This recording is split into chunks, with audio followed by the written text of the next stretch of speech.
So what is HDR? Well, HDR stands for High Dynamic Range. I guess many of you know this already. However, HDR is probably one of the hottest topics in the media community at the moment. It is also one of the most misunderstood technologies out there. So let's start with a quick summary.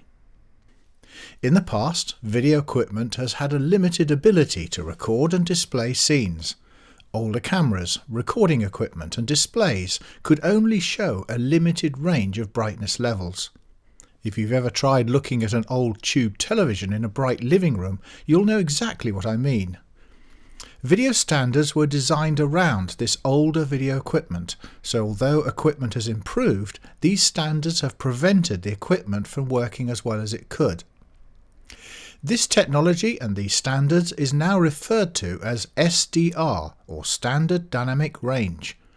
Perhaps the most popular of these SDR standards is ITU RBT 709, commonly called Rec 709.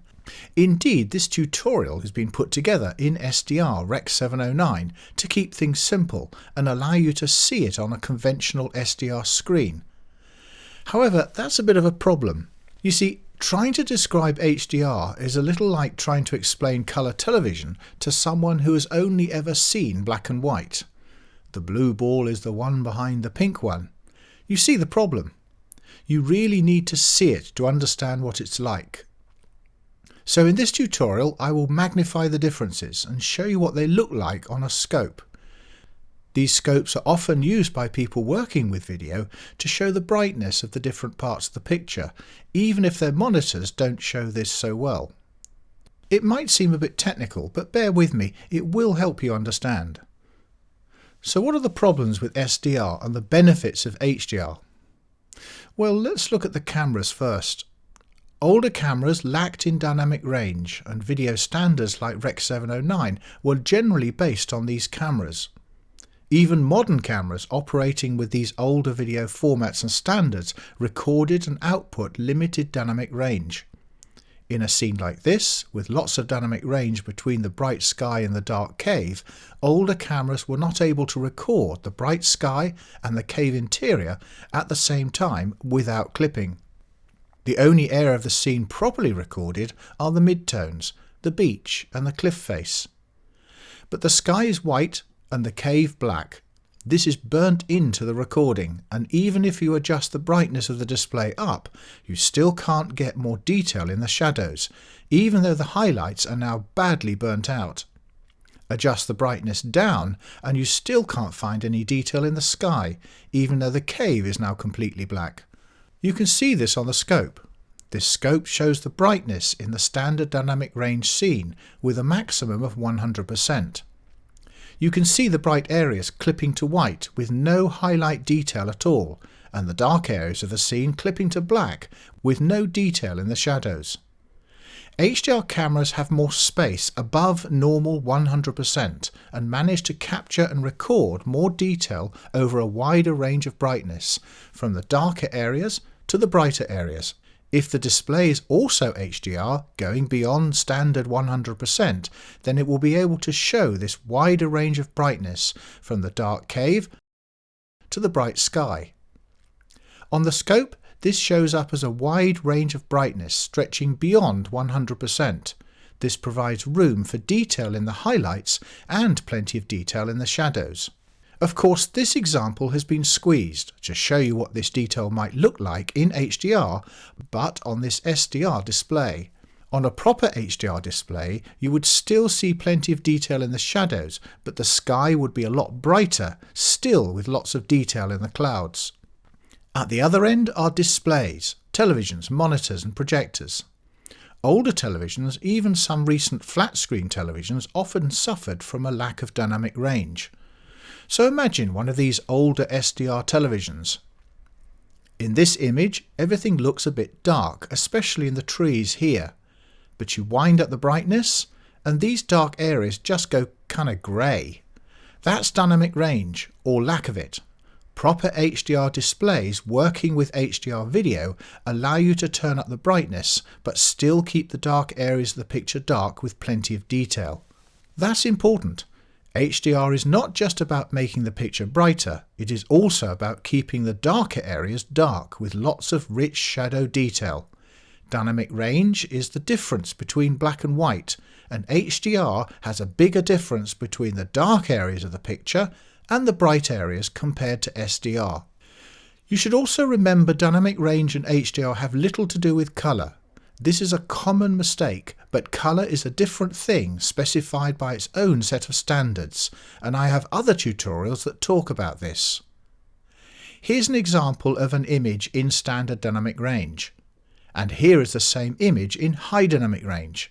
The darker areas are darker, and the bright areas brighter.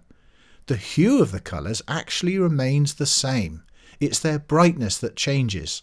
Dynamic range and colour should be treated separately, and you can make changes to dynamic range without changing colour and vice versa. Indeed, you can have a monochrome black and white image in both SDR and HDR. Then there's specular highlights. These are those intense points of light you see in some scenes. SDR limits them, cutting them off to the normal 100% peak white level in the image. This is quite difficult to see on an SDR screen like this, but if you look at the signal for an SDR scene with these specular highlights, the whole signal is limited to 100% and there is nothing above the normal white areas in the picture. Specular highlights are simply cut off.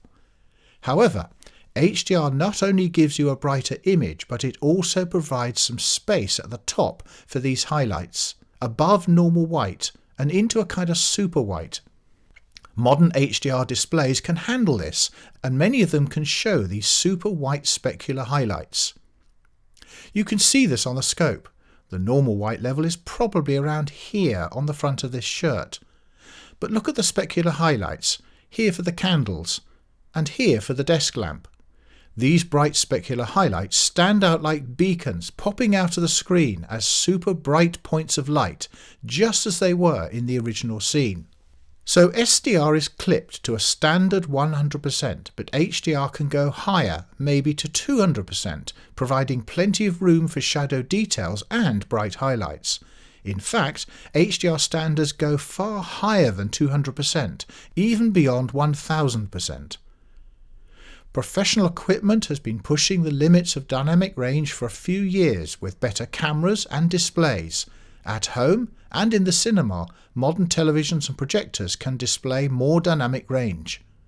But you might wonder, how can a video signal go beyond 100%?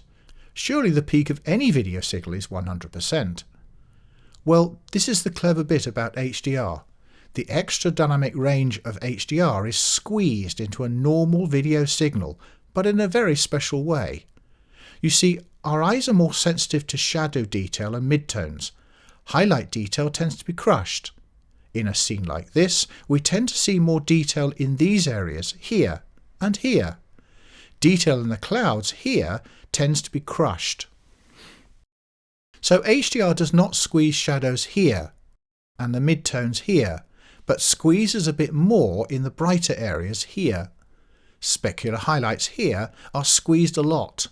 All the detail in the HDR signal is there, still within 100%, but it is not clipping like SDR. So in the camera, the HDR signal is squeezed into a normal video signal, but still retaining the dynamic range without clipping. Then it is sent through post, editing, grading, or transmission, depending on the kind of production. Then finally, in the display, the squeezed HDR signal is opened out to display all of the dynamic range with the specular highlights on the screen just as they were in the original scene. The squeezing process in the camera is often referred to as the optical to electrical transfer function, or OETF for short, squeezing more in the highlights and less in the midtones and shadows. The process of opening the squeeze signal out again is often referred to as the electrical to optical transfer function, or EOTF, pulling out all the highlights to their full brightness. Sony have introduced HDR transfer functions in their professional products for a few years now. You may have heard of some of them. Technologies like Cinegamma, Hypergamma and S-Log, in particular S-Log 3. All these do the same thing of squeezing high dynamic range into a normal video signal. Other manufacturers have their own versions like V-Log, F-Log and Log-C. However, these are all proprietary standards.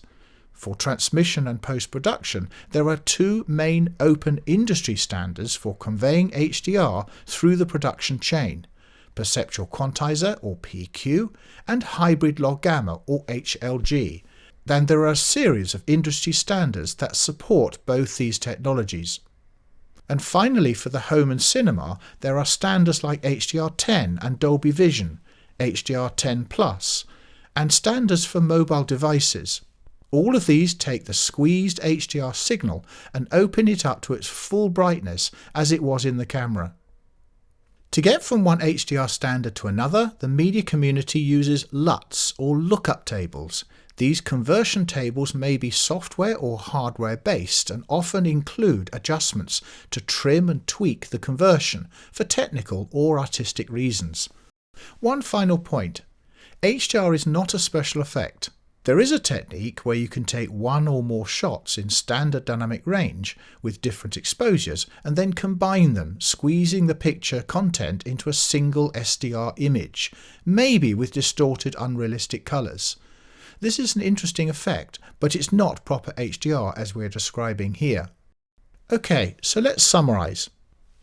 HDR, or high dynamic range, is a relatively new video or stills image technology that gives us better images with improved contrast compared to SDR, or standard dynamic range. HDR images are brighter, with more detail in bright areas of the recording. Low lights are also captured and displayed correctly, providing plenty of detail in the shadow areas. HDR has more room to capture and display specular highlights, those small intense points of light in some scenes. With HDR, these pop out of the image, above the rest of the scene, with much greater realism and clarity, just as they did in the original scene.